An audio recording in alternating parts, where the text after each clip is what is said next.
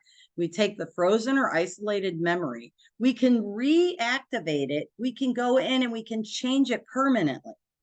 Like, that's amazing. And I don't know, like, why I don't do a lot of other trainings, and I just don't hear about this enough. But so there's 3 steps that we need to take in order for us to do this. And it's in the book, which I would recommend that everybody have on their shelf, because it's just a good book to have. And so these 3 steps basically explain our phases 3 through 8 of EMDR. So I'm going to go through these 3 steps, and I'm going to go through them 3 times, and I'm going to say things about them, 3 different things about them, so that you can get an idea of what we're looking at. So we have a traumatic incident that's stored in it's not metabolized, it's stored in our brain in either a frozen or isolated way. That's the language we use in our training. And we need to reactivate it. And that's our phase 3. Our assessment is about activating the client. What is the worst part? What's a snapshot of the worst moment? This is your negative belief. What are the emotions that are coming up for you? What's the body sensation that's coming up for you? It's like, on your mark, get set, go. Activate it. That's what we do in our step 1 when we're looking at memory reconsolidation. Then in step 2, we're literally unlocking these synapses that are locked together, right? So we're the synaptic unlocking allows new learning. So we're loosening the synapses that is so tightly locked together around our negative belief. And so we've activated the memory, and now we're going to start loosening these synapses, so then we can link, bind, or connect the memory to something that's positive. And that's what happens in step 3. And there's a video, yeah, I'll talk about that later. So the goal is our lifelong encoded schemas. So whatever it is that you were told your whole life as a child, and we're talking complex trauma here, has now dissolved. It no longer exists, and it is replaced by the positive heart, belief, ego state, whatever you want to call it, current explicit schema, and it is permanent. It is a transformational change. It is a trait change. It is not a state change. When we work with our CBT and we tell ourselves that we need to change how we feel about something with the evidence that we have, that is a state shift. But when we do EMDR and we get in there and we are unlocking those synapses, and then we're re-linking, binding, or connecting to something positive, that is a re-encoding of a client's brain shifting them from an old schema to a new schema. I get super excited about it. So let's repeat this. Step 1, step 2, step 3. I know they call step 3 assessment in Francine's book, but we call it access and activate because we are accessing the target and we are activating it in our phase 3. Then we go into our step 2. Now, what loosens the synapses is having that negative and positive belief. It's energy, remember? So we have negative energy here, I'm worthless, and we have positive energy here, I'm worthwhile. It's the energy of the two juxtaposed together that loosens the synapses for us to do the work. And then we do the work in our step 2 and our phases 4, 5, and 6, and then we solidify it and integrate it in our phase 8. So now, of course, I have to have visuals because I'm a visual learner. So I'm going to go over the steps one more time.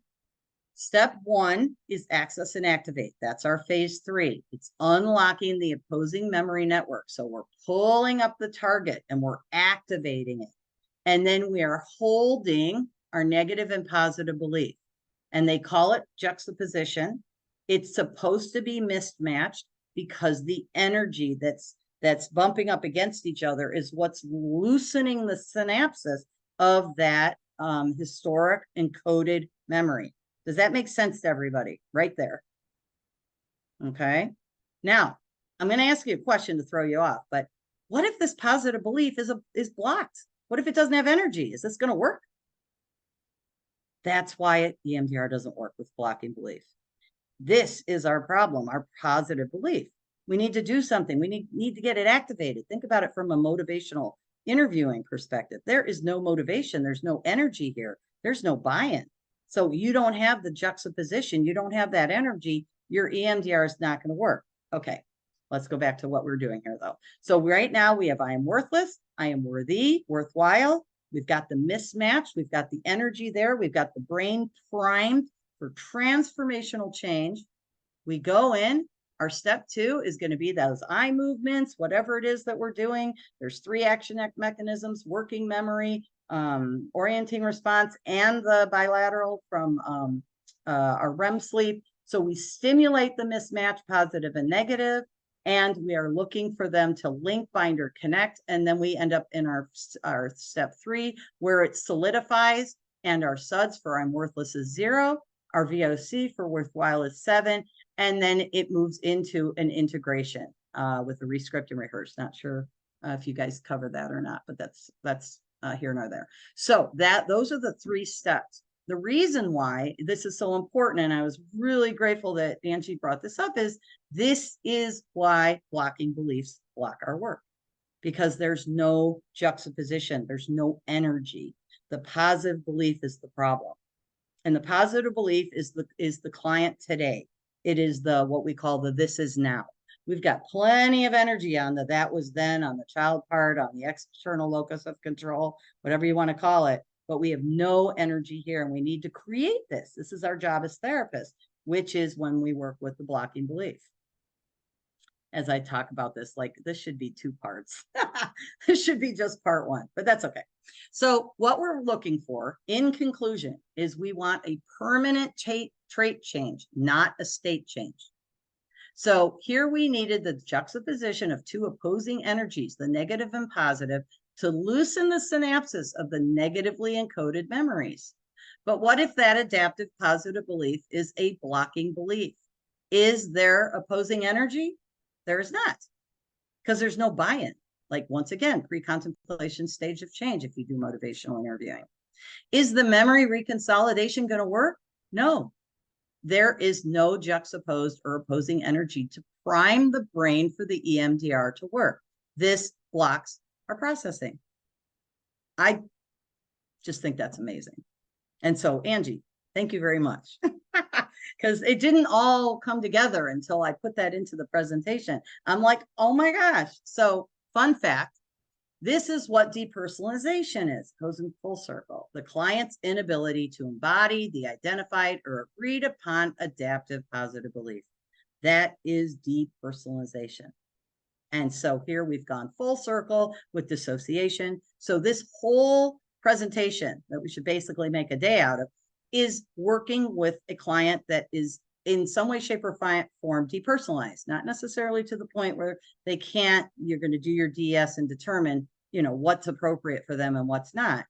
Depersonalization being the third most popular symptom: depression, anxiety, depersonalization. Depersonalization being something that majority of therapists don't know anything about, not on them. And here it is. This is our blocking belief. This is why we're here today. I love this visual. Blocking beliefs, an adaptive positive belief that the client is not invested in. It is pre-contemplation stage of change. Love this. Nope. There is no motivational energy behind this agreed upon belief. It blocks the client's neurobiological ability to shift their core belief. It blocks the negative belief's ability to link, bind, or connect to the identified positive belief. And it blocks reconsolidation, which impedes your goals as an EMDR therapist. Okay, everybody got that? We good there? Just want you to understand. Don't have it memorized, but just understand it. Okay, cool. So blocking beliefs are coping strategies of a terrified young part in service of survival. Like I said, if your client cuts, if they drink, if they lie, if they steal, if they avoid, all of these parts are in service of survival to protect a young, terrified part. Protector parts evolve out of fear. That's IFS. Our goal is to separate or unblend the energy from the client. So we want to find the energy. We need to create energy for the juxtaposition to work. So we, the therapists, have to figure out how to get energy in that positive belief. And I'm going to give you several different ways to do that. There's a lovely video, just jot this down if you want. No Bad Parts, Unblending from Protectors in IFS Therapy. I'm forgetting her name right now off the top of my head. She does a wonderful job with EMDR, IFS. For some reason, YouTube isn't allowing me to click into I'd show you the video, but I can't right now. So just write it down. Just YouTube video, No Bad Parts, Unblending from Protectors in IFS Therapy. It's definitely worth your time. So how do we find the blocking beliefs and how do we work with them? We want to connect with them. They are protector parts. How? We want to be curious and considerate and compassionate and connect and use creativity, which is problem solving, by the way. Addressing the fears of the child part. All protective parts develop out of fear. Blocking beliefs are usually due to or are protector parts. So our goals are we want two parts that differentiate in a healthy way. We need the that was then child part or protector part, depending on what we're working with. And we need a this is now. We need the client today, the client that is building self, higher self, authentic self, self-actualization self, whatever you want to call it self, the client that is here in your office and is looking for healing. That is going to be our positive belief or cognition. And we need to find one that the client is invested in. So can we do that? Or the question is, can we do that? Or is there yet another part that we need to work with? So I use Jim Knight's blocking belief questionnaire, and I would love for a yes or no chat bomb to Angie if you use this questionnaire or not. Yes or no?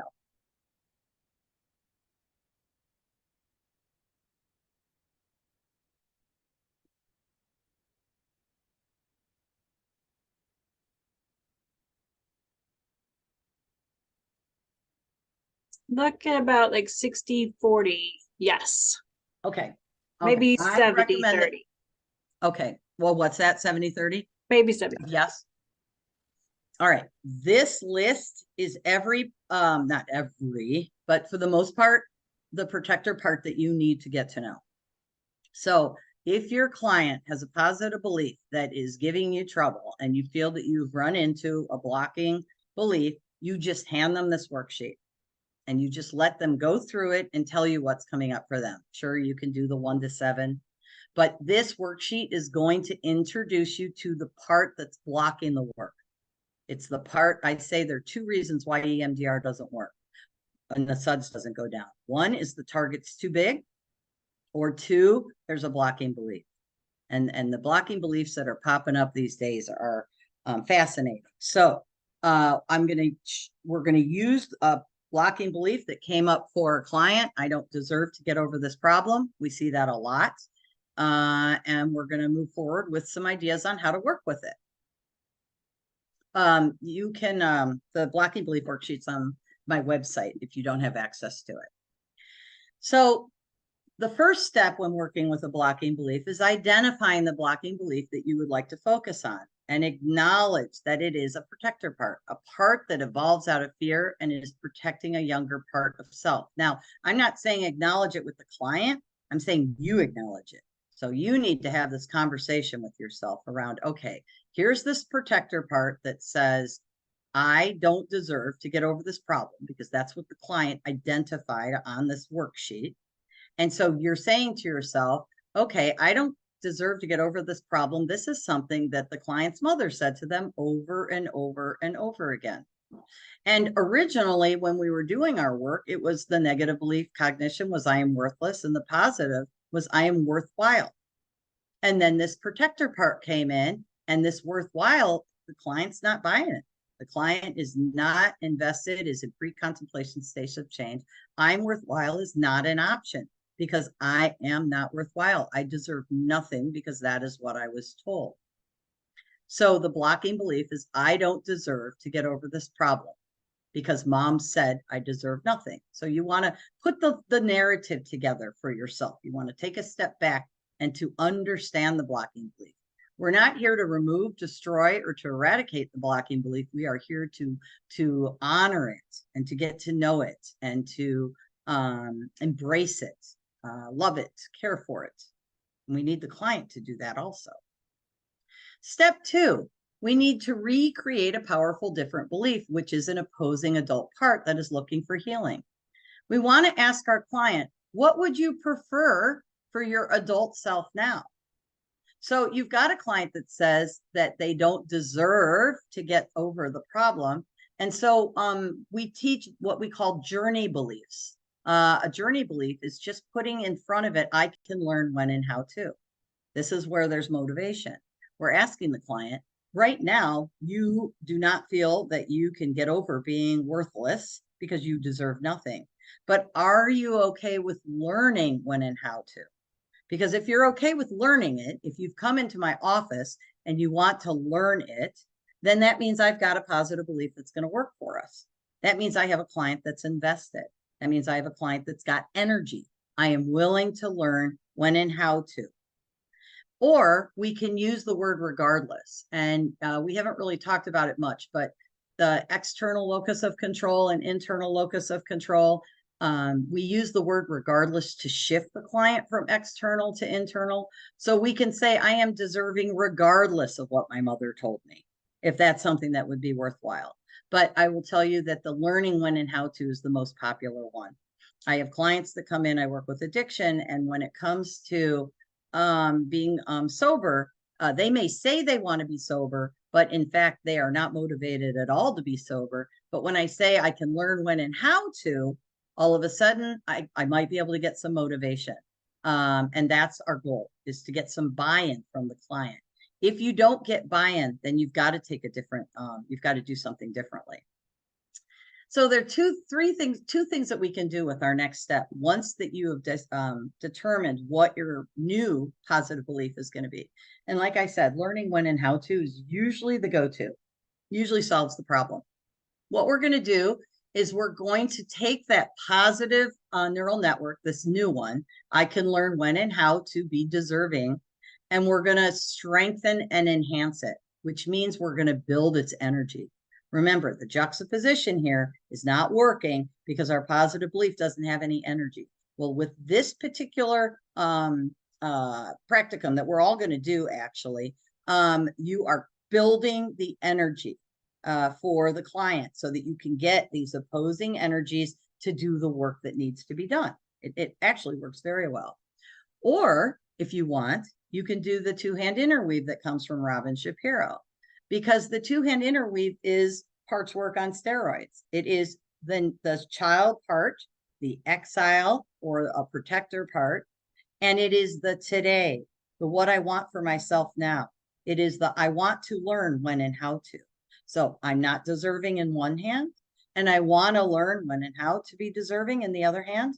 And then we start doing our bilateral. We literally have them do it in their hands like this. And then I'll show you what you can do with it. So these are two options that you have when you've identified your blocking belief. Then you've given your blocking belief new language to encourage the energy, the motivation. And then we're going to strengthen it, or we're going to work with the two parts together, like a little meeting place. So let's do this first, the strengthening and enhancing. So on my website, I have two resourcing wheels, and they do RDI in the other trainings, and we do this instead, inside out and outside in resourcing wheels. The inside out resourcing wheel is what you're going to use for this particular situation. I'm just going to read this, and the reason why it's green, and if you notice we've got yellow and green here, is because this is the sympathetic nervous system, and this is the ventral vagal. So we're being very consistent with our polyvagal as we work through this. If this was red, we would have to do something different, but it's not. It's yellow for this particular client. So inside out resourcing wheel, using preferred positive adaptive belief. This is our new doable and preferred adaptive belief. It goes in the center of the wheel, hence the name inside out. And what our goal is, after we've done this exercise, is we are going to create energy. We're going to strengthen and enhance this positive neural network. And these are the directions. You write down the desired positive belief, the new one in the middle.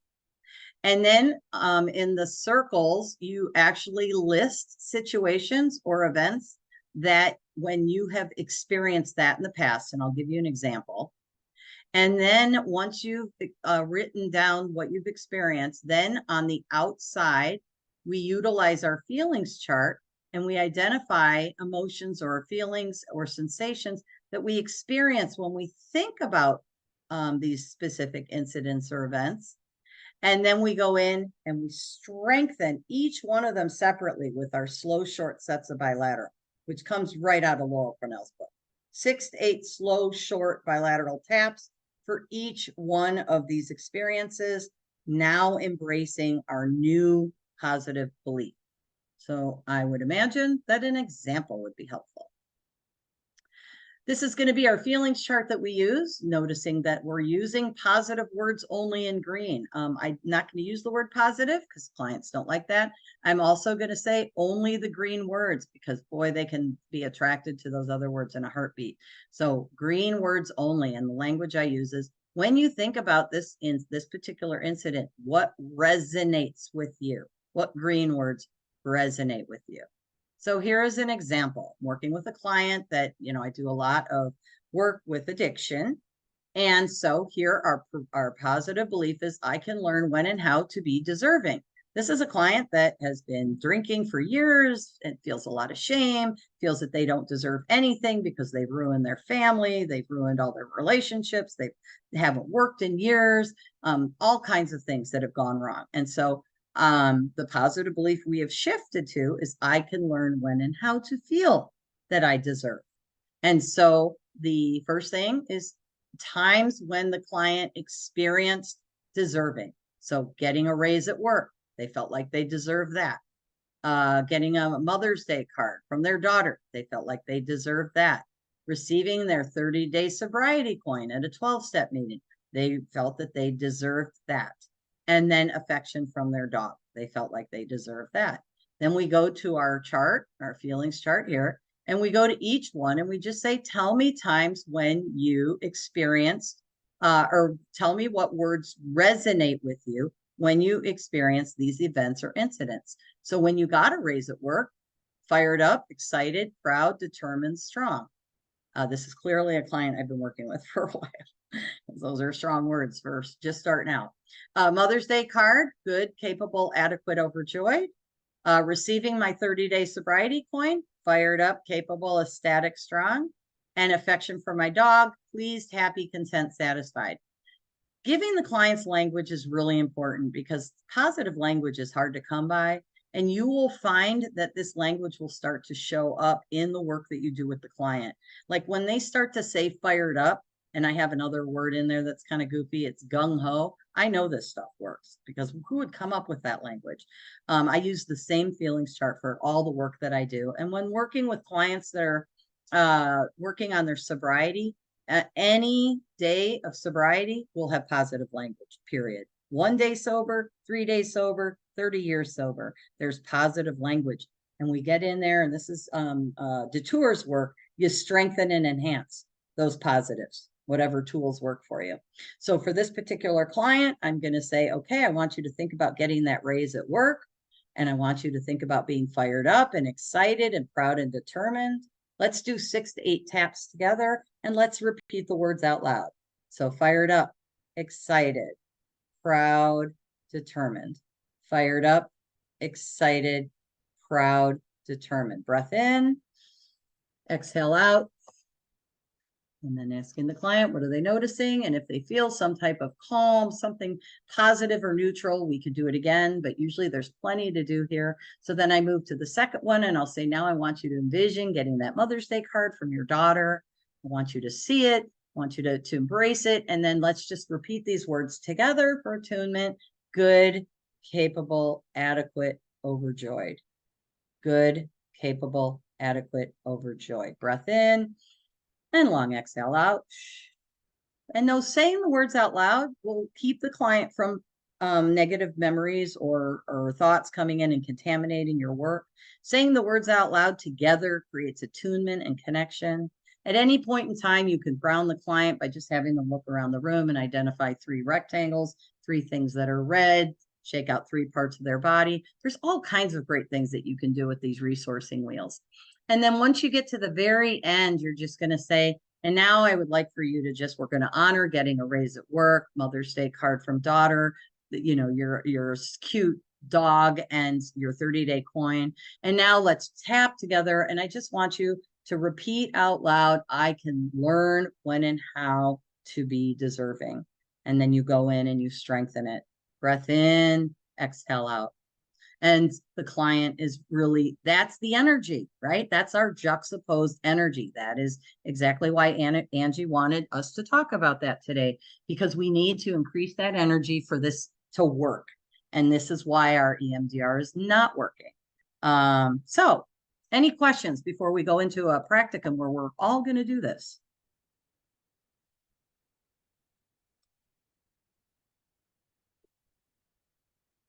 Okay. I Cool have beans. one. Yeah, go ahead. I have a client who would really benefit from this, but my experience with her is that she has a protector part that thinks everything is stupid. Yeah. So do we unwind and work with that one first? Yeah, so you're going to work with that one first. Absolutely. Because you're absolutely right. And when we talk about polyvagal, and you're going to start doing polyvagal with her, and you're going to start growing her green zone. And the way you're going to do that is just having her come up with moments. Everybody has a moment. Everybody does. You cannot tell me that there is not a moment. You bite into a burger, or you see, you know, the ball crack on the bat, the Cubs up 9 runs. There is a moment for everybody. And that's what we want to teach, because that moment is the opposite of dissociation. That moment is a connection with the present. And that's where we start. So Whitney, you're going to be starting from the very beginning with that client, and that's fine. And yes, you're going to be working with that protector part, because that protector part that told the client that she's stupid is doing it to protect her for some reason, right? And so we want to honor that part by learning its story. Okay, good. Any other questions or thoughts? Good question. I have Yeah. Go ahead, Stacey. Really quick, and it might be a protector part too. It's just I have a client who will have that moment, but feels like she never could. I mean, it's probably disassociation too, but she might get it for a moment, and then another negative comes and wants to block it out before we can really just contain that experience. That's okay. Just write down those moments. That's all you need are moments right now. They'll start to get the hang of it. Okay. Just use the word moment and just say, all I want from you are moments, and have them bring in a couple moments each week, and have your chart in there, have the stoplight in their chart, and then just write them down as they bring them in. And you will see that they will start to accumulate and they'll start to get the hang of it. Yeah, good. So I have Yes, a question. Stacy, go ahead. Yeah, because my client would argue and say that uh, she is constantly dissociated. So she, and we've had these conversations. I mean, it's depersonalization to the max, of where she's able to, she's cognizant of, someone being kind to her or someone checking in with her about her schedule and being overwhelmed, but she doesn't feel any different. And That's she okay. was It's on, okay. and so she'll still just go with that moment. Yep, Like, just go with that. even And though she also says, have her I don't start feel talking about just being in red or being in yellow, because you can't get to green from red. So basically you can't go from dissociation to green. It's impossible. You got to get her fired up first. You got to get her into okay. yellow. That's why So the we're not going to stoplight be is so. okay. So this would look different, like where I would be looking at yellow for her preferred adaptive You would be doing the belief. polyvagal, and you would be doing yellow first, because you're not going to get buy-in here. Right. No, she's, yeah. And that's okay, because we've got to work with that part first. And that's the script that, we're going to go over, is how to work with a part that's protecting a part, because you guys are running into an additional part that's blocking everything. And so we just have to do a lot of unblending. It's all the same thing once you get the hang of it. But we just have to figure out what we're focusing on. And I'll give you a really easy strategy for that. Okay. So to your point, and next time I do this, well, I still want to do this one first. We're doing this particular step because you're right. This is only doable for some of our clients, but a lot of them, it's not. We're going to be doing our next option. So, but let's do our strengthening and enhancing of the positive neural network, because I'd like for you guys to experience it, holding the idea that, yeah, we're probably not going to be able to do this with a lot of our highly traumatized clients yet, right? Let's put that word yet in there. Okay, so, and then I need to put this out there also. We are doing the outside in wheel and not the inside out, because I don't want you guys to sit here and try to figure out what your positive belief is. That's too complicated. There's, I do trainings of 50 people and we don't have time for that. But outside in, I can do with all of you at once. So I'm going to be giving you, know that the directions for outside in and inside out are on my website. That inside out is what we used for this particular blocking belief situation. But what we're going to do right now is I am going to work on increasing your energy, but we're not going to do it around a belief, because that would take that would be too complicated for how many people are here. So I'm going to just give you the directions, and all I need you to do is have the 2 circles with a line down the center, vertical and horizontal. So actually I need a marker. Oh, second.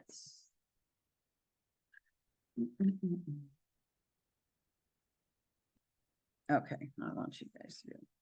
And you can draw these anywhere, right? You don't need anything special. It literally looks like this. Okay. And you just learned inside out. We're going to do outside in, and outside in means we're starting on the outside. So I want you to number it 1, 2, 3, and 4 like this on the outside.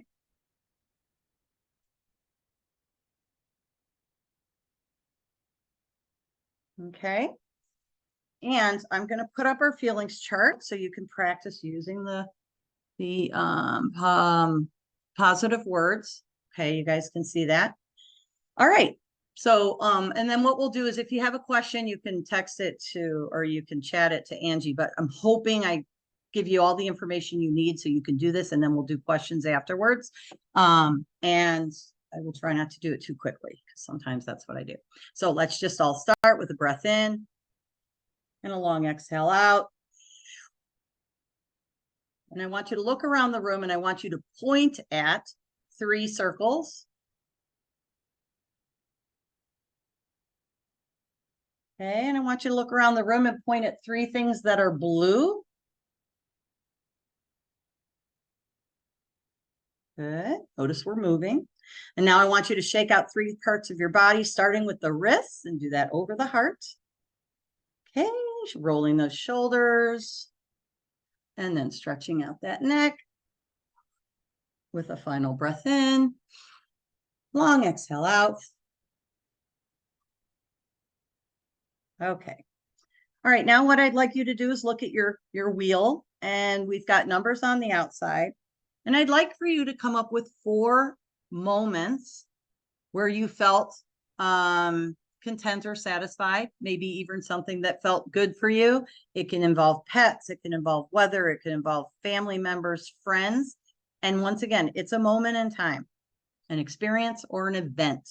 And just write that down. If you can come up with 4, great. If you come up with 1, whatever, it doesn't matter. And I'll give you a certain amount of time. And then when you're done, just hold your pen up. And so we'll start now.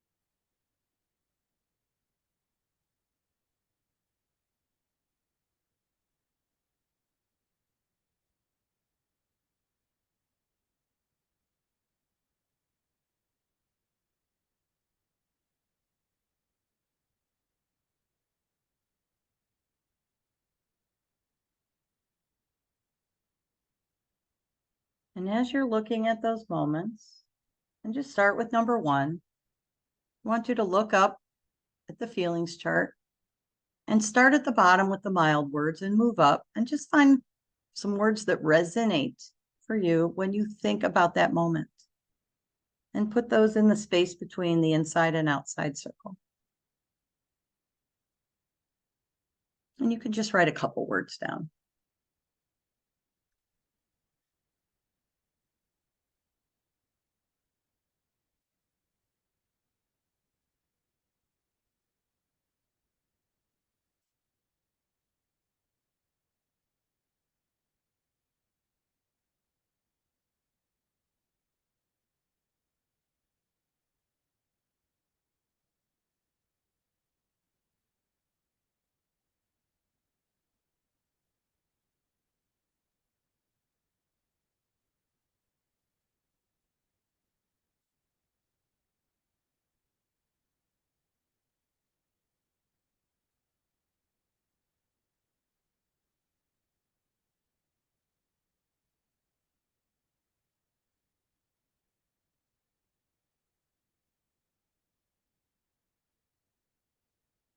Just go ahead and put your pen up when you feel like you've got a decent amount of words down.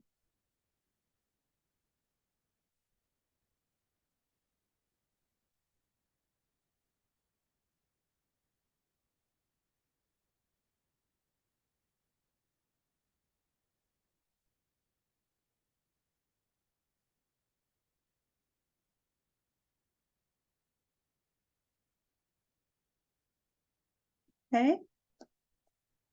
And now I'd like for you to think about your slow, short set bilateral of choice. Large butterfly hug, it's a good one. Small butterfly on the collarbone, both wings, or bilateral, right, left. Slow, like rocking a baby, slow. Get ready for your bilateral. And I want you to look at your first event or incident. Think of that moment in time. Just engage in the senses, what you see, hear, feel. And look at the word or words that you wrote down. And then I want you to slowly start tapping, repeating the words to yourself, thinking about being in that moment, honoring it. And go ahead and start your slow set of bilateral now.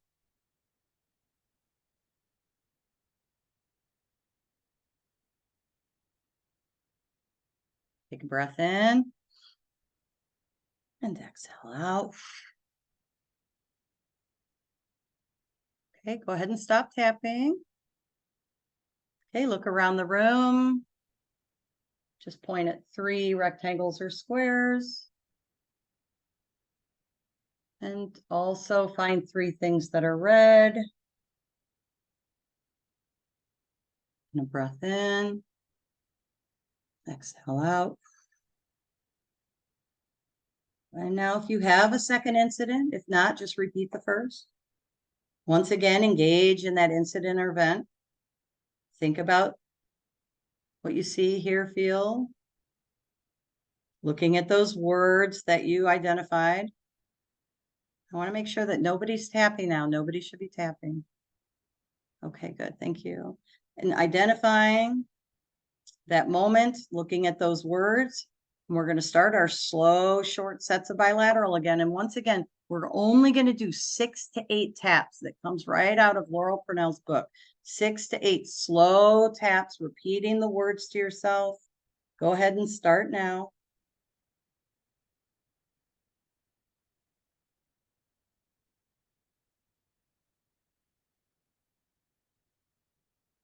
Okay, and stop tapping and take a breath in.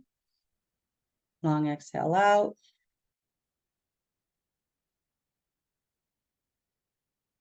We'll do one more if you have a third. If not, just go back to your first moment, honoring it. Think about what you see, hear, feel, looking at your word or words, and just start your slow tapping, saying those word or words out loud. Starting now. Slow, like rocking a baby. And then go ahead and stop tapping with a breath in. Long exhale out. And now looking at those incidents, those events around the outside of your wheel, look at all 4. If you have 4, if you have 1, if you have 2, just honor them. Look at the words that you wrote in between the inside and outside wheel. And the first word or phrase that comes up, the very first word or phrase, right in the center.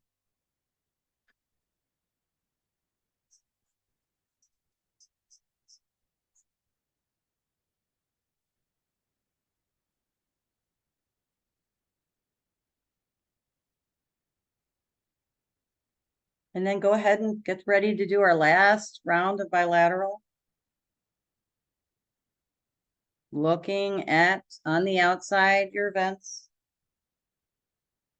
Looking at the words that you wrote down. And then the center word or words, repeat it to yourself.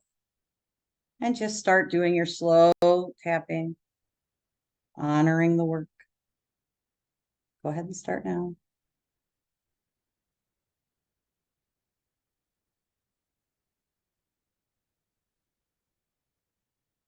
Okay, and a final breath in.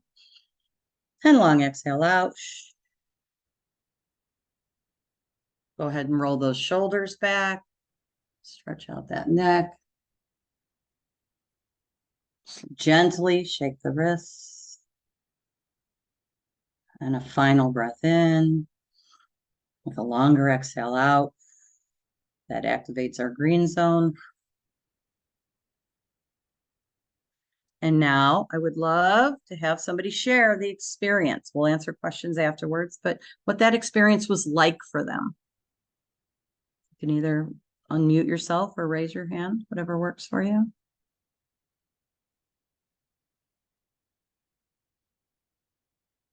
Yeah, David. The word Zen comes to mind a little bit. Nice. Was that your middle word?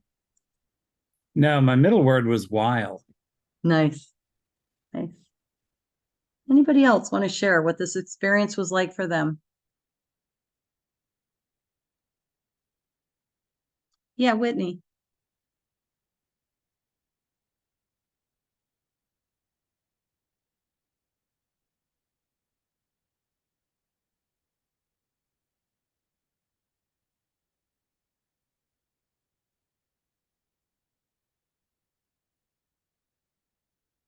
Whitney, did you want to share?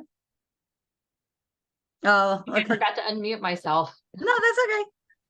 I said healing. I had been through some postpartum over the last few years, and taking a moment to acknowledge some of these moments is a nice little period at the end of that kind of crummy sentence. Excellent. Thank you. Thank you. Anybody else? Danielle? Sure. I'll share. So for me, it was obviously an exercise. It was a little fast for me.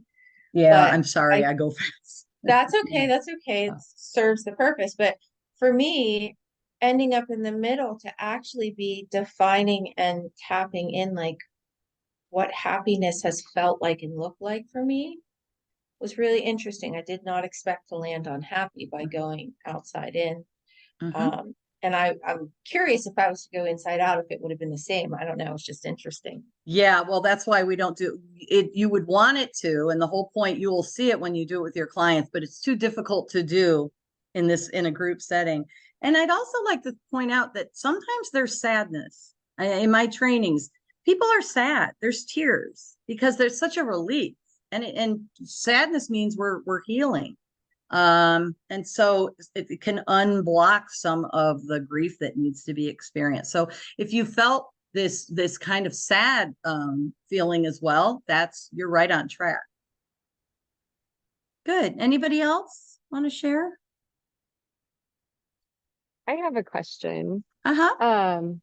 Okay, so I think I was kind of wondering if I got hung up on like trying to do the exercise and then getting hung up on like, well, was I feeling, is that an accurate word? Like, sure, like I kind of got hung up on, is that the right feeling? Would that Mhm. be considered like a protector coming in to try to, Is that a pattern for you about questioning? Like, yes. Yeah. okay, then yes. Yeah. Okay. Yeah. And And then, also we can do a lot of I love 12-step work. Fake it till you make it. Bring your body, your mind will follow. Like there's a lot of this. Half of change is acknowledgement. So if we are in a position to do this with our clients, you're halfway there. So it's not necessarily going to be this like miraculous, like, oh my God, I'm so happy. So, but it's you're going in the right direction. So I and appreciate then because that did kind of, so then in the final step, were we supposed to be looking at our number 4, or were we supposed to be looking at the word that we wrote in the Yeah, middle? the word that you put in the middle for all of Okay. them. Yeah. Okay. Yeah. And the directions are spelled out. And I do go fast. Everybody tells me that. Okay. So, and then there's a rescript and rehearse that's really powerful, but just to honor time. Yeah. Thanks. Okay.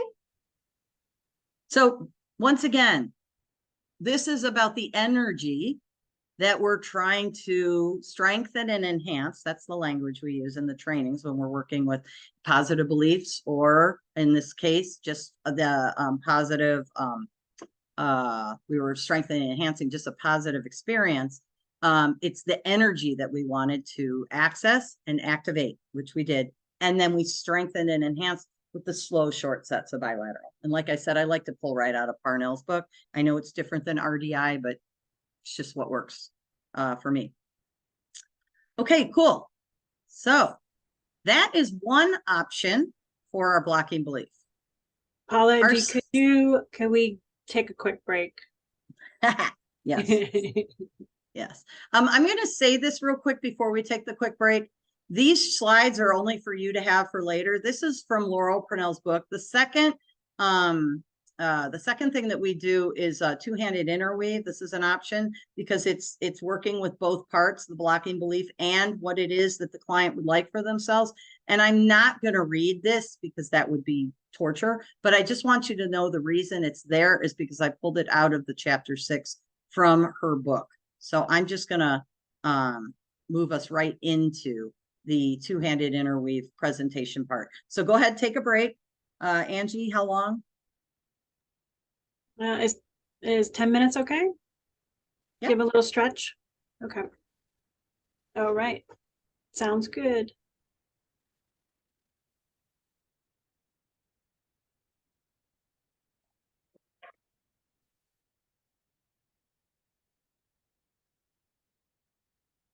Okay. Welcome back.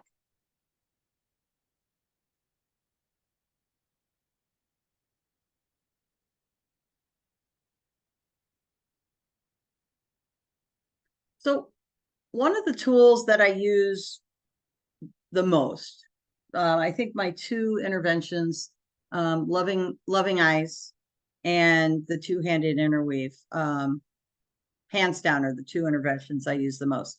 And with a blocking belief, the two-handed interweave is perfect. When we went online, I changed the two-handed interweave a little bit, where I have the client hold out their hands, right? So I can see them. I have the client identify what they're going to put into which hand, which is exactly how it's taught. And so we literally, for this particular example, I can learn when and how to be deserving would be in my right hand, and I'm not deserving would be in my left hand. And then I have the client do their own bilateral, so I can see it, right? This is because we were online, and they can go the speed they want. They can do as many as they want. And I have them stop for every thought that comes up. The way that it's taught, Robin Shapiro teaches it 15 to 20 seconds of bilateral, because I just want to make sure that the client is not dissociative, or I don't want too many negative things to come up. We do it one thought at a time. It's kind of like being in a lab, and I create a T-chart, and then I literally will put down what the client says on either side, if it's the left side or the right side. And what you find is that if you have a very young part in, let's say, the left hand, I'm not deserving, that part has a lot to say. And so as you start the bilateral, the brain is going to start pulling information from the child part, which can be very informational for the therapist. And then also there's this natural healing. If you've used the two-handed interweave before, it's actually quite amazing what it can do. To kind of go over what we've got in our two hands, I put this list together. And once again, I am looking at yellow zones: fight, flight, freeze, fawn, the sympathetic nervous system of polyvagal in one hand. And then in the other hand, I'm looking at the green, what we would like for ourselves. And for this particular client whose blocking belief is that I'm not deserving, we change the language to I can learn when and how to be deserving. That is my positive belief. That is what the client would like for themselves today. That is their positive current schema. That is their, oh, I have it wrong. It's supposed to be implicit verbal memory. Oops. Okay. I'll change that before I send the PowerPoint out. It's the implicit verbal memory. It's the this is now. It's the adult part wanting to heal in the here and now. It is internal locus of control. Oh, you know what? Actually, I don't have it wrong. Explicit verbal memory. I'm good. Internal locus of control. It's present. It's the adult part. It's higher self. It's adaptive. So everything for this particular client, let's say they do it in the right hand, is going to be about today. And it's going to be about what the client is motivated to be doing right now in your office.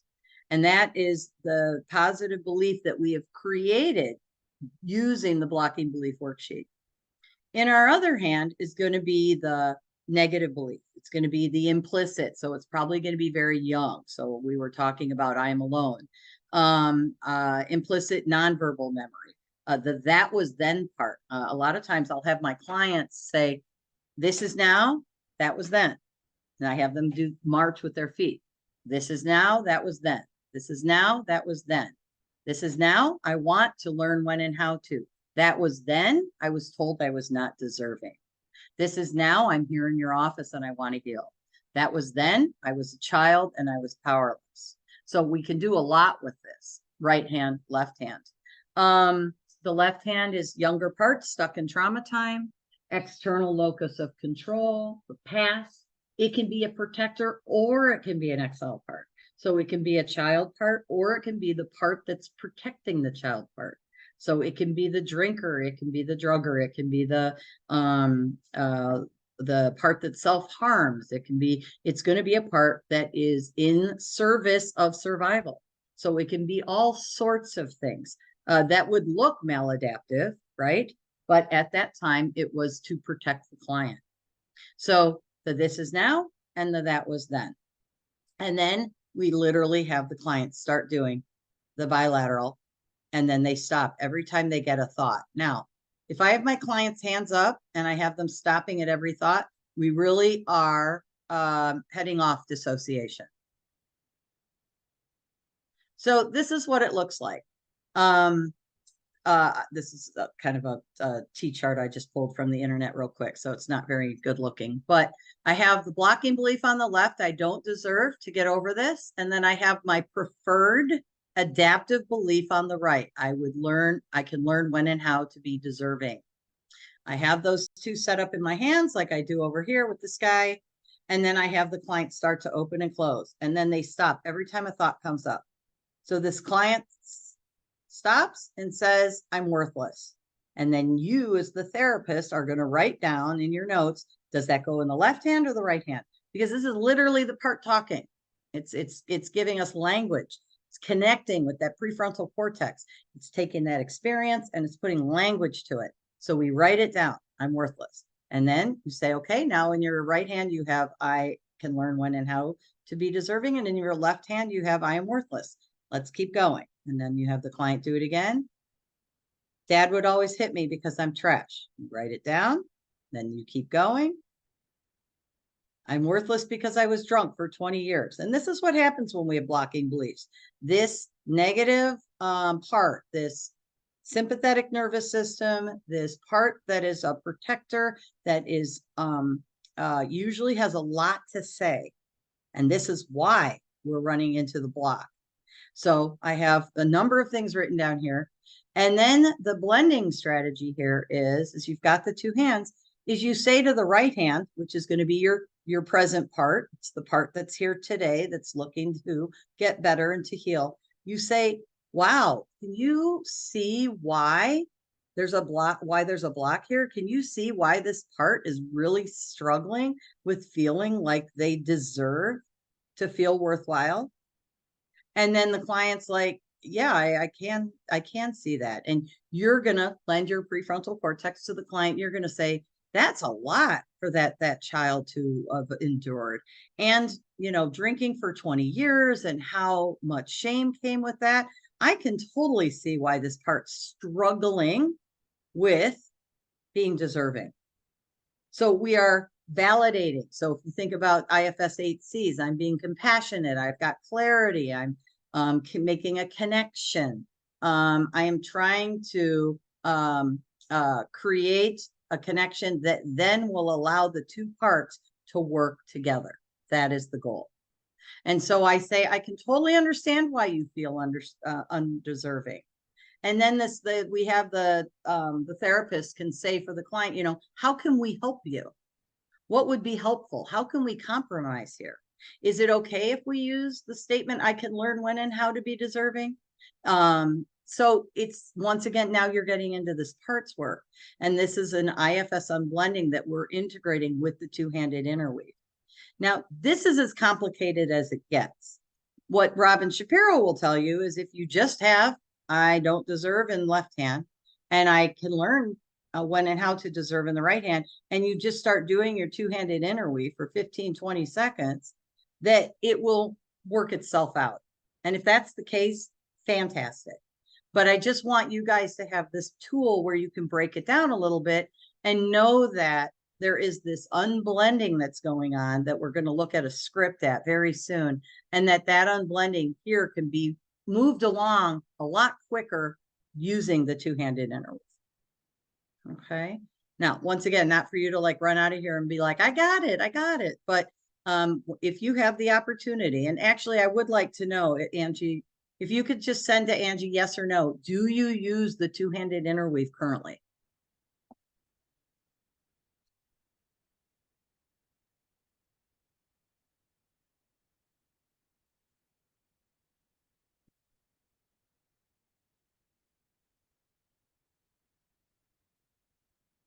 It's almost 50-50, Paula. Okay.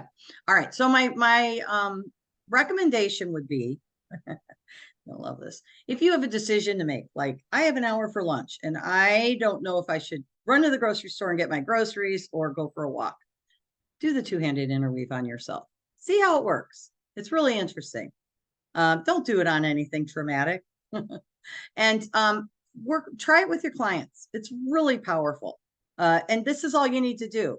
I had a therapist tell me the other day that she decided to finish up her course in the shower. She was doing this. I'm like, okay, whatever, you do you, but it's really a powerful tool. And so let's just get it started. And then, maybe we can come back to this PowerPoint at some point and get some more questions together so we can figure out how we can integrate it into the unblending, because the unblending is going to be the key to a lot of these blocking beliefs that we run into.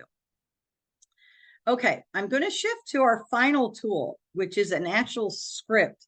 This script was introduced to us in, I don't know, I don't want to date myself, but it was before the pandemic. It was at a conference. Joanne Twombly is just adorable. She's hilarious. And she literally did this unblending with like 500 people in the room. And I thought for a split second that I could do it with you guys, but it's impossible to do it online. So before we move into the script, which I'm going to go over with you guys and you guys can practice, I want to make sure that you are up on the tools. And so my next question that I would like for you to answer for Angie is, were you trained in EMD and EMD little r? So EMD is eye movement desensitization only. There's no reprocessing of memories. Very important tool. And then EMD little r is called contained processing, where we contain the majority of the neural network while using some reprocessing memory work. And then of course, EMDR 2.0 is Adijan's, it's working memory. That's not part of the question. But if you were trained in EMD and EMD little r contained processing or if you're using those tools, I guess is the question for right now.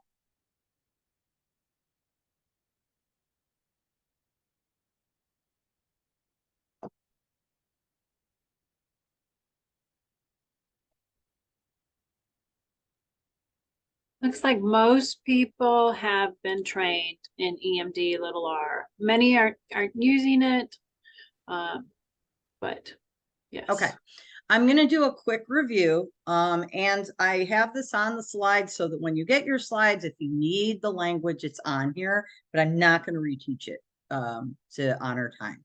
So, of course, being a visual learner, I teach everything with pictures.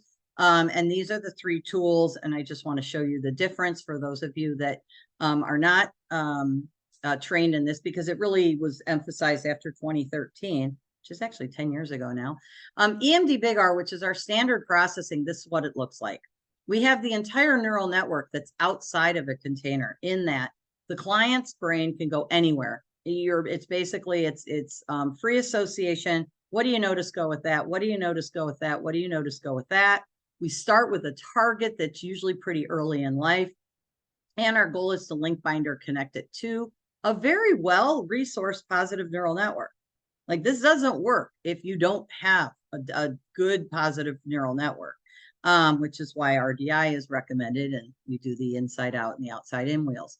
So EMD big R, standard processing, standard model, what is taught in all the trainings, what Emdria wants us to honor is going to be using EMD big R, eye movement desensitization and reprocessing of all memories, including those that are nonverbal in utero and possibly going into past lives. I have a client that is constantly using EMDR to process an earlier life. And so we meet the client where they're at.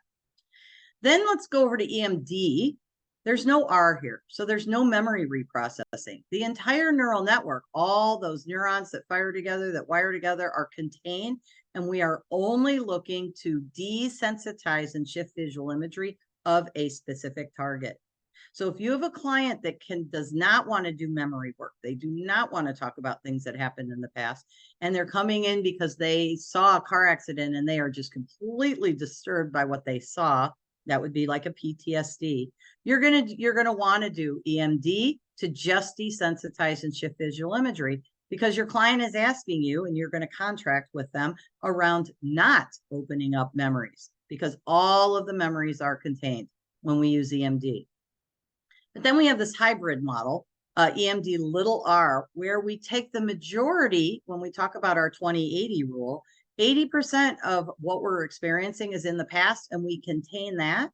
And we use the target that's present day or future and we are only working with information or memories that are within the vicinity of that current time, which is our 20%.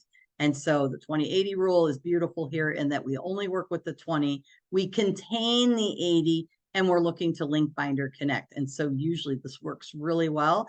This would be a tool that I use only during the pandemic. I did not use EMD Big R during the pandemic because our external world was so terrifying. So this is the 3 tools that are now taught, and these are the differences. And if you want scripts, here's a cheat sheet for all 3.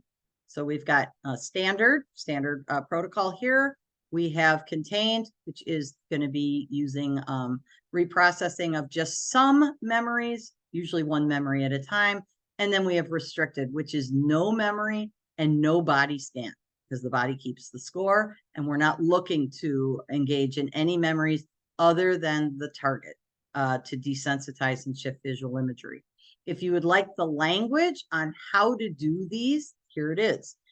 We focus on a snapshot of the worst moment. You go back to the incident, and you do 3 sets of short bilateral and look for a visual imagery shift. If you're doing EMD little r, you're going to focus on the incident. What do you notice now? Go with that. And you go back to the incident over and over and over again. And that's what keeps the client contained with 10 to 15 seconds of bilateral. EMDR 2.0, this is a slide from actually Ed DeJean.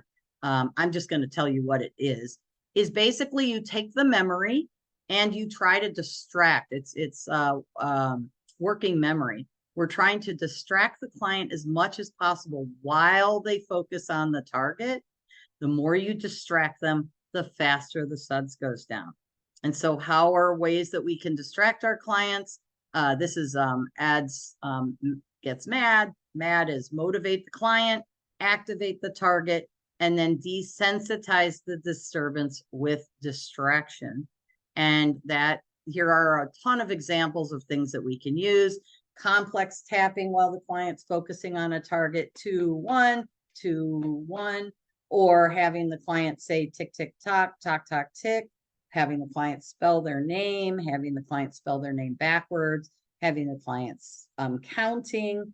Eye movements are distracting. You can do them sideways, you can do them in circles, musical instruments, et cetera, et cetera.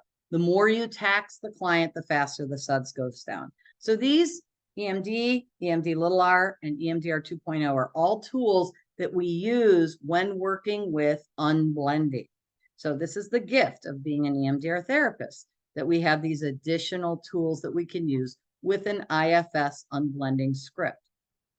So I am going to take this down and I'm going to open up the script, and you guys should all have the script.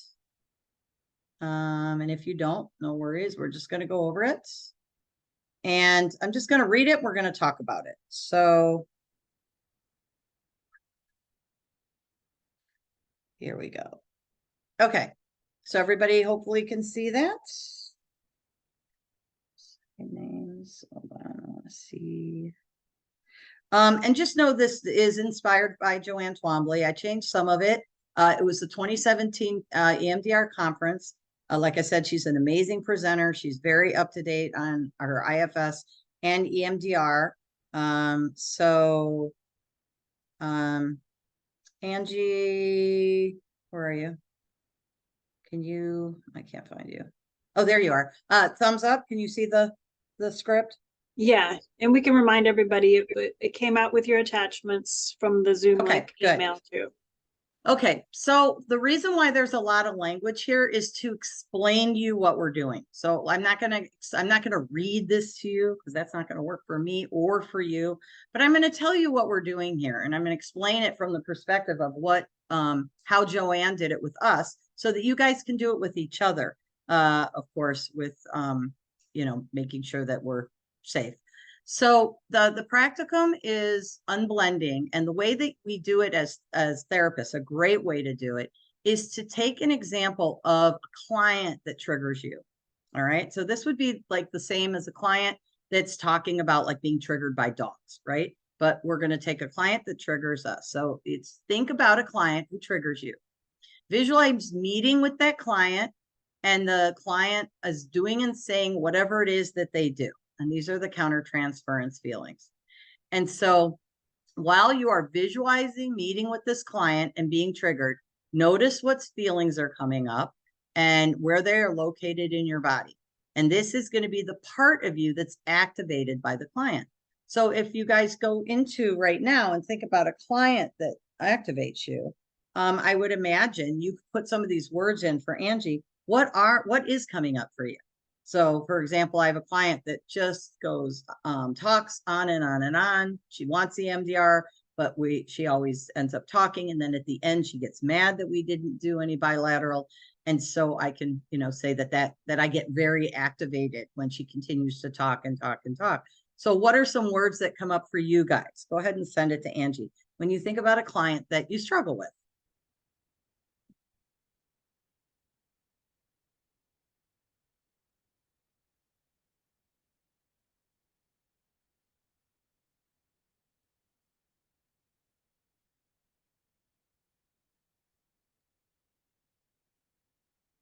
Got a lot of annoyed, anxious, self-doubt, frustrated, very frustrated, a lot of it, kind of questioning themselves, feeling inadequate, Excellent. helpless.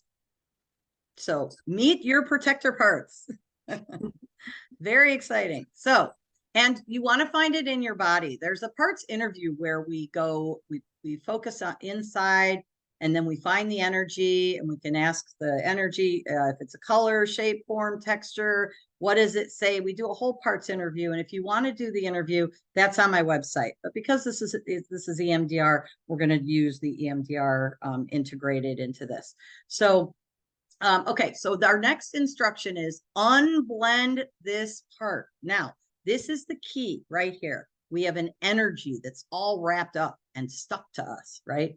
And we want to unblend it. We want to separate it from ourselves so that we can work with it. So IFS language, unblend, probably language from other orientations. Unblend this part of you by giving yourself some space. Have that part sit in an imaginary chair across from you. So now I want you to name that part that is holding these feelings. And then while we're referring to this part with this agreed upon name, I want you to think about the suds. So for all of you, annoyed, frustrated, questioning self, I want you to literally think of, I have a chair over there, putting that part over there on that chair. Okay. So for me, I get really, what's the word when she's talking. I think annoyed's a good one. So I'm going to use annoyed. So I'm putting my part that I'm calling annoyed over in that chair over there. And when I look at it, it's like I can feel it right here. I get like a suds of like a 6, like a 6 or a 7. I get really activated by this client. I can feel it so much in my body. And so that part is now sitting in the chair over that. And that is our part number 1. Okay. So, and this is interesting because the more we heal, the more we reveal. There are so many layers of parts.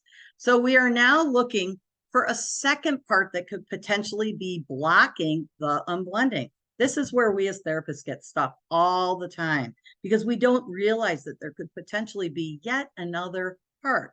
And what it is it's usually a part that's either in the yellow zone or in the red zone. And so we need to see what we can figure out. So we're going to, I would like you to focus on identifying the part that's sitting across from you, named annoyed. Okay, so everybody look at their part that they put across from them and notice what you're feeling towards it. So this is interesting because I know all of you therapists, and majority of you are feeling something that's either in the yellow or red zone.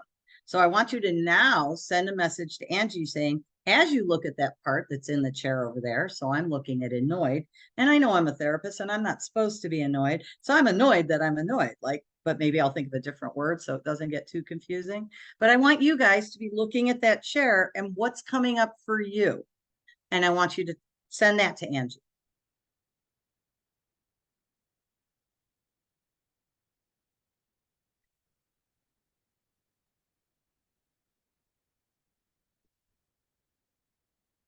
Some stuck, defensive, a little ashamed, compassion, sadness, helpless, a lot of defensive and compassion coming through. So this is excellent because you just identified all three zones. You've identified green, which is that compassion. You've identified yellow, which is defensive, and the hopeless and the shame is red. So this is where polyvagal is hugely helpful here, because what we do next, I would like you to focus on the identified part that you've named, and that I called it a name. And now, and notice what you're feeling towards it. And then it says, are these feelings critical or unemotional? So are they the yellow feelings, or are they the red, or are they green? And if they're compassion feelings, then you don't have another part to unblend. You're right where you need to be. You're going to use that compassion to honor and to take care of the part that's in the chair, part number one, because that you will successfully unblend. And unblending is, and we're going to work with the right over here because a lot of you have compassion. We're going to say, would you like to send this part, these feelings, this part annoyed, the feelings of connection from self. So you want to share with the client and I'm just going to scan down here, what we call the 8 C's. So curiosity, clarity, compassion, calm, confidence, courage. If you're trained in IFS, you'll know how to use these. But just for the sake of this this particular moment, we want you to use that compassion toward that part. We want you to focus on that part in the chair and to be the therapist and just say to your young part, you know, it is difficult to meet clients where they're at. It is difficult for us to be able to always be present and always be in a good space. Like, we also have triggers. And so, you know, using your clarity and using your connection and connecting with that young part. And also you can be using your inside out wheel and strengthening and enhancing. And our goal is to get the SUDS down to below a 2. And that's what we would do if you had compassion. But for the rest of you that had defensiveness or helpless, hopeless, a little bit of shame, I heard, and that's where I come from. I look at that part and I am very hard on myself. I'm like, you know, you are not allowed to feel that way about your client. You're just not allowed to. So, you know, whatever you want to call that, but it's definitely yellow zone. So I'm going to focus on this second part that I'm experiencing. And this is where we use our tools. I can do EMD on it, short sets of bilateral, breath in, exhale out, or I can do EMD little r on it, or I can do EMDR 2.0 on it. And my goal is to desensitize this second part. And once you do that, you'll be able to shift into compassion. And then you do a regular unblending with your 8 C's of self, or with your compassion, whatever it is that's coming up. And this script will walk you through it. So it says, I want you to focus on the emotion and body sensation that comes up for the second part. So if it's defensive, annoyed, whatever it is you want to call it. And then you're going to choose which tool that you want to use. EMD, EMD little r, EMDR 2.0. You can use all three if you want. You slide in and out of them all the time. And you're going to continue the bilateral until that second part is feeling connected to the first part. And that's our AIP working. And it will happen. And then once it's connected, then you can move over and follow the script here, which is, I would like you to send that part that's sitting in that chair the feelings of connection from self. And we can go into, you know, some of the questions that are here, like, how is this part helpful? What was it in service of? Can you look at the picture and tell us, you know, why, what perspective you can share about this part? Can you give this part grace and softness and possibly love, which is half of you guys were able to do that already with the compassion that you felt. And that is it. That is unblending a second part that is blocking the work with the first part that's blocking the work. And this is, once you can do all of this, you've got every scenario. You've got a tool for every single scenario that you could possibly run into. So I want to just kind of open it up for questions. I know it's a lot, but the goal is for you to have a script and for you to practice it, and then to come up with questions. And then, you know, maybe we could do another meet and greet and go over questions that are coming up with any of these tools once you've tried them. So what do we have?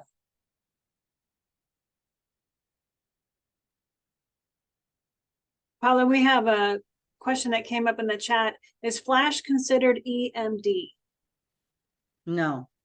So Flash is, think of the juxtaposition, which is great, because if you know Flash, you are solidly in your positive.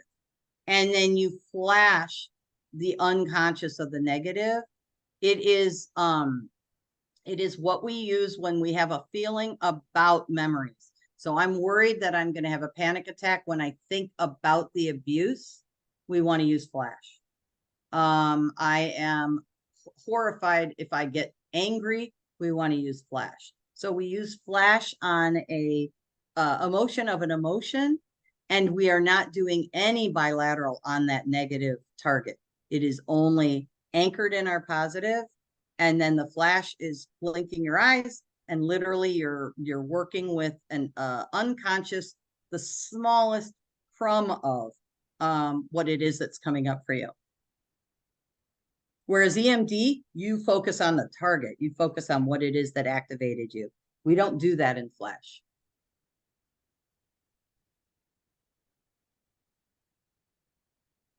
And unless you've done a Flash training, you probably have absolutely no idea what that means. It's not hard though. Anybody else? Thoughts, comments?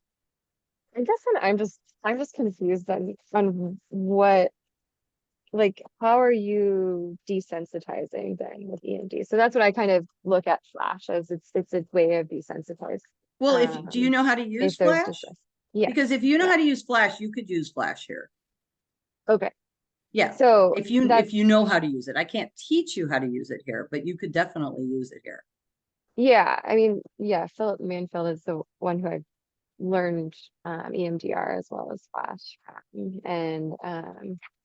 And so, but that's what it's like understood as desensitizing. And so when I'm looking at EMD, we're not really processing, right? It's just like, oh, this memory is overwhelming, too distressing. So let's go into tell me about that. Yeah, positive. Yeah, you know what the difference is, Stacy, is that when you do EMD, I'm bringing up a visual of the car accident. And I've got a SUDS of a 9 and I'm desensitizing it. But when I'm doing Flash, I'm like upset about the car accident.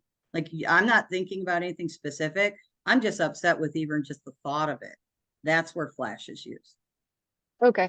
So in this situation, like when I'm looking at the annoyed part and then I'm seeing self-doubt, I'm feeling that self-doubt and absolutely you could totally use Flash there.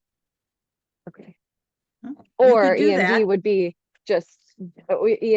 a quick bilateral.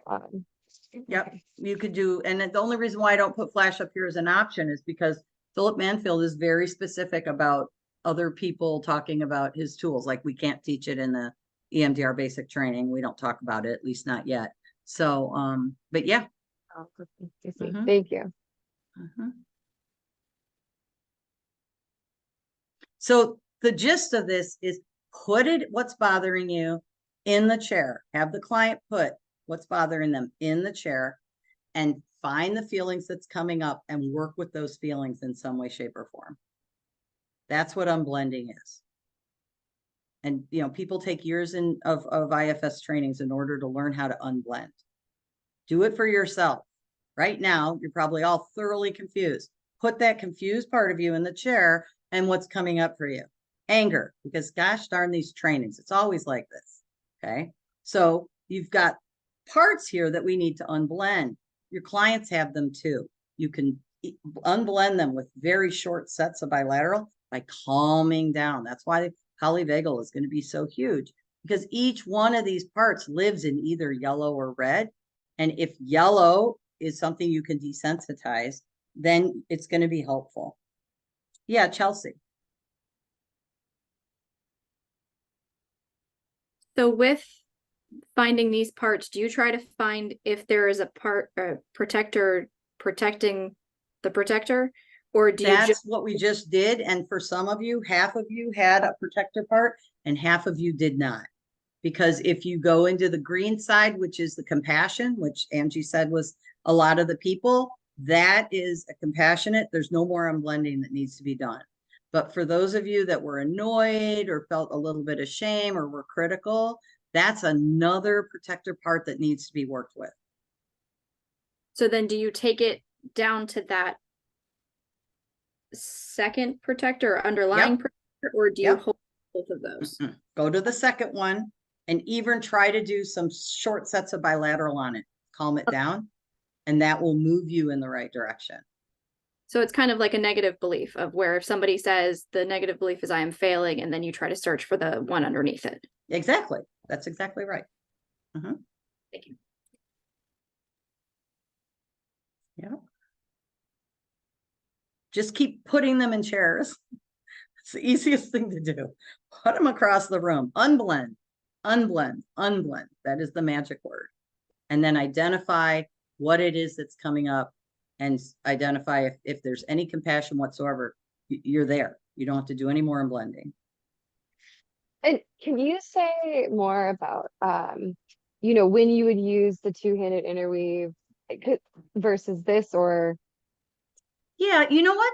You just, I don't think that there is a right time to use any of them. Obviously, you can't use the first one if there's nothing for the client to pull on, even though I might question that because everybody here was able to do it.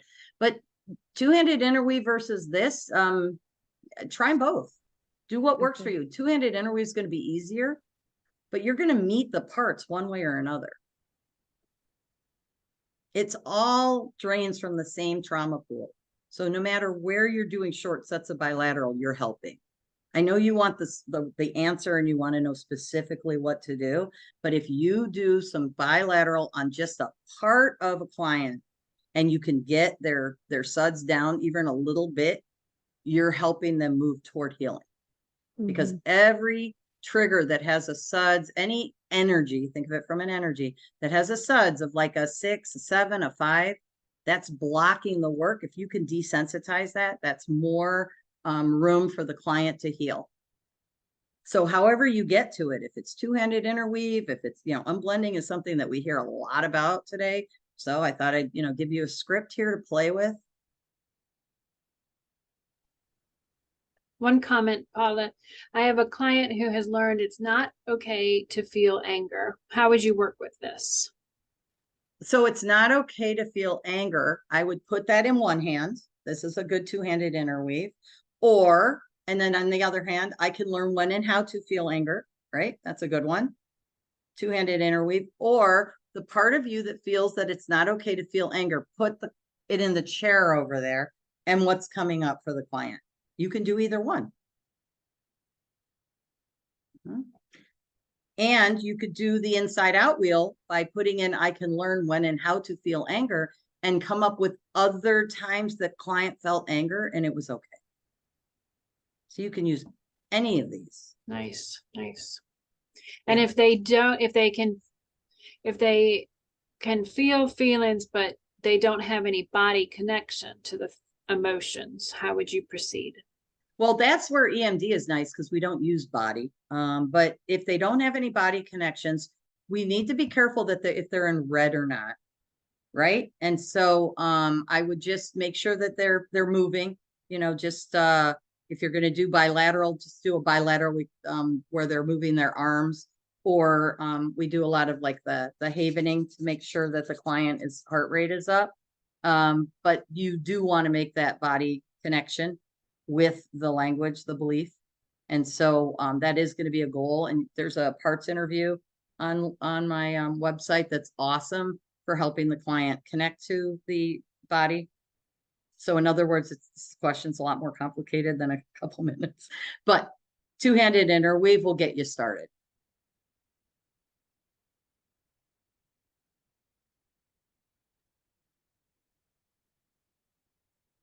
Thank you. Okay, Thank you so much, Paula. you guys, 3 hours, man. That was a Wasn't she lot. great, So everyone? kudos to all of you. Absolutely. Yeah, it's just Thanks the for- beginning of your journey. Thanks for cramming it all in. We definitely want to replay this and take it all in smaller bites and stuff. But I will send me back the evals so that I can send you out your certificates if you requested those, and give me a couple days for the replay. And Paula's going to send us over the PowerPoint. And Paula, there was also a request for sending us an attachment of the feeling chart. Yeah, If you all that's on my could send that. website. Awesome. So Mhm. thank you so much. You're welcome. Okay, you guys, thank you for your time. Good luck. Go out and change the world.